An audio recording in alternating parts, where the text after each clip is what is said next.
We're just going to screw these cross braces in to keep it all square. And then I'll lay the other stuff on top of this, and this will be our two side panels here too. And then I'll build the back panels. So let's see how we go. I put the other top on the frame here, because I know the bottom one's square, so I'm just going to make the other side on top of it and brace it all up, and then we'll do the two ends, and then we'll screw it together, clad it, wire it, and it should be good. Okay, so we've made the ends of the run, same way as you made those, and yeah, well, wire them up. Just about to roll the wire on top, wire them up, and put them together. Okay, so what we're doing, we've done the framing up over there. We've just got to put the netting on it, and we're just sinking in a little trench for it to sit into, because we've got foxes in Australia here and they'll get into our chickens. Now drop it down about 300 mil. These are the concrete floor bits which are going to be in the nesting area, which we'll lay down. Anyway, let's keep on digging. Alright, we're about 2/3 of the way. Hopefully the last bit, the ground's a bit soft from the rain we've been having. Okay, so I'm going to form it up here with 4 sides a bit connected. It's going to get sunk down into these trenches, which are about 300 mil deep, which is about the depth of that, so that won't be there. We'll build it here, assemble it up, and then we'll get the tractor and lift it up and just drop it in there when it's ready to go. Slowly, slowly.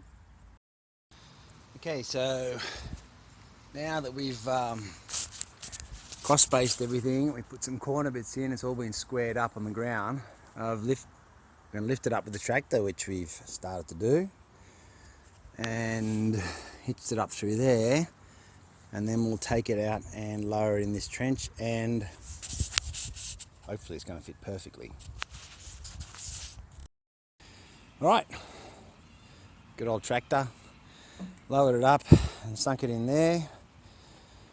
So that's treated pine, so that'll be fine underground, but we're going to pour some concrete down through there, just to some fairly liquid sort of quick set stuff. And I'm going to get to making the sheltered side now. More later. Alright, you can see we're concreting the bottom in here so we don't get any movement, and also we keep those pesky foxes out. There's no wire down here because I'm going to run the corrugated iron sheet from the top all the way to the bottom.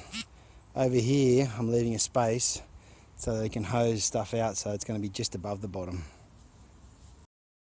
Alright, Roxy's backfilling now. So we just got to fill in the trenches there so those foxes don't get through. I'm putting some gables on there. Might put a bit of guttering system on the side so that I can get it with a water tank, little water tank, so it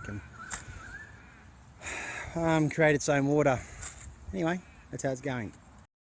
Now we're starting to sheet the side of the coop.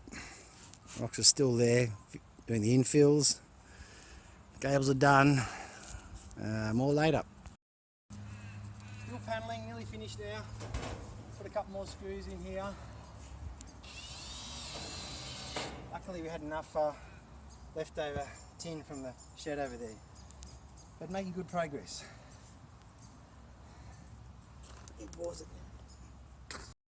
Alright, so what we've done in here, we've put a little bit of road base down in there so that these pavers will sit nice and flat, and we can hose off the chook poop, which would be good. Alright, we've laid the pavers down there. That'll be the hard area. I've run out of tin to put here, so I have to come back later, and the weather's closed in as well. It's all filled in at the side there. Still got to put the netting on the top. We'll come back another day though. Alright, we're back again. The weather's sort of holding us up a bit, although there's a bit of sun coming through now.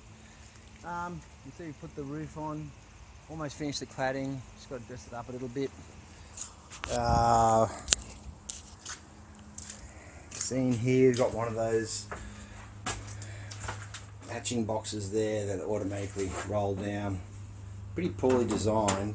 Had to drill a few holes in there that weren't lined up, and these things were supposed to sit on top, but they didn't supply the brackets, so I've just stuck it in there. That's a bit crooked, but it's only a chicken coop.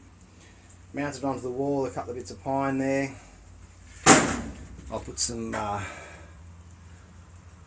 roofs across there later on for the chooks, and we've still got to put the roof and the door on. Okay, so we've got the industrial staple gun, and we're just putting a few stronger staples in here, especially down the bottom, because these foxes get a bit keen. Put the roof on. So I put the ridge capping and the edging and all that sort of stuff on. This is a bit dodgy, I ran out of edging, so I've just bent up a little bit. But hey, it's a chicken coop, who cares? It's waterproof. Once I staple that off, then we're going to put some meshing on the top, and I'll do some guttering in there so we can catch our own water for the chickens. Okay, so we've netted the top. You can see over the corner there we've used a staple gun to go through the tin into the wood bearer, so the wire is stapled to the tin and the wood so nothing can get through.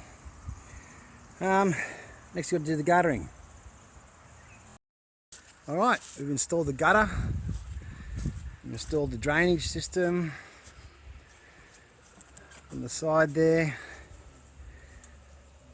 A bit wild, but anyway, we've got an old olive container. So all we've got to do is plumb that in, which I'll take it apart, down the bottom there, through there, and into the waterer. Okay, so we've taken this, one of these, half-inch BNP with a tap and everything like that, and we've put that down on there. So there's our thing. It's low pressure, but that's okay because it's only rainwater. So yeah, we'll hook it up. Right, so the watering system works. Goes through there, out the tap there, through the wall, and into the automatic filling. It's got a little float underneath there as well. It's for horses, but can't see why you can't use it for chickens. Alright, so that's the completed chicken coop. Self-watering. The roof on top. Got a self-closing spring there. Gate.